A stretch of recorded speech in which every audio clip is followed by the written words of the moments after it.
Award-winning photographer Carol Highsmith has been taking pictures of America for 35 years. Everything from small family farms to historic landmarks.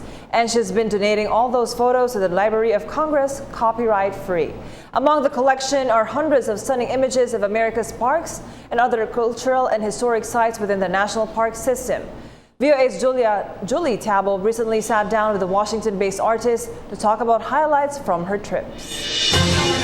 Carol Highsmith has been called America's photographer.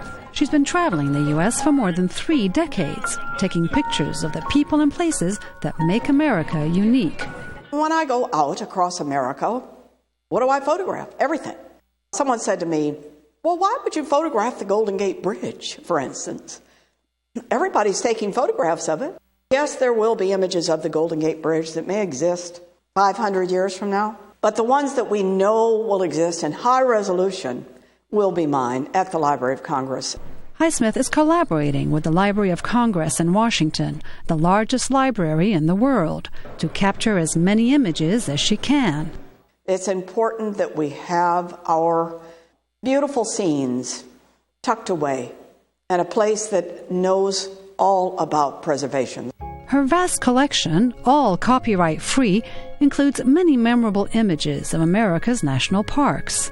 I've been to most of them, and it's everything from the spectacular and vast Grand Canyon to wintertime scenes of Yellowstone.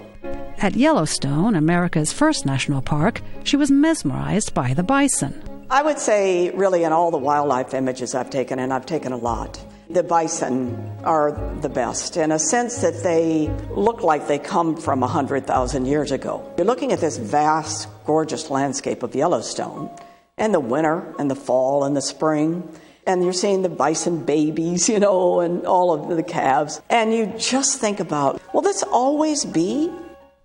Highsmith shoots at all hours and every weather condition, and has even had to face her fear of flying.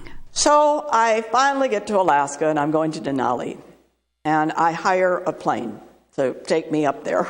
The whole way there, I'm thinking, how can I get out of this? I just say, you must do it. So I did it. But to photograph it, and then to photograph Ruth Glacier, which is huge, and to know that maybe someday it'll be gone, it was just an experience and a half.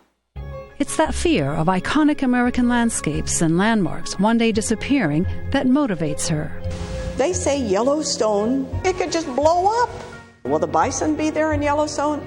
The Washington Monument. We had an earthquake here in Washington, D.C. That whole thing could have just collapsed. So I'm just there to capture it as it looks right now. Some of her experiences have been especially meaningful.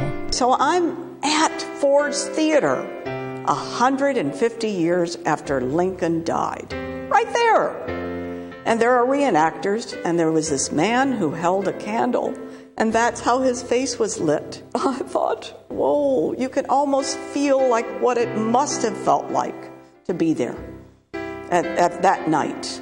I also photographed, for instance, the coat that Lincoln wore the night he died, with his bloodstains on it. So to be close to these artifacts is just incredible. Carol Highsmith will be remembered not only for her work, but for the singular act of generosity that has defined her career. I'm just glad to be there. I'm glad to have this as my job.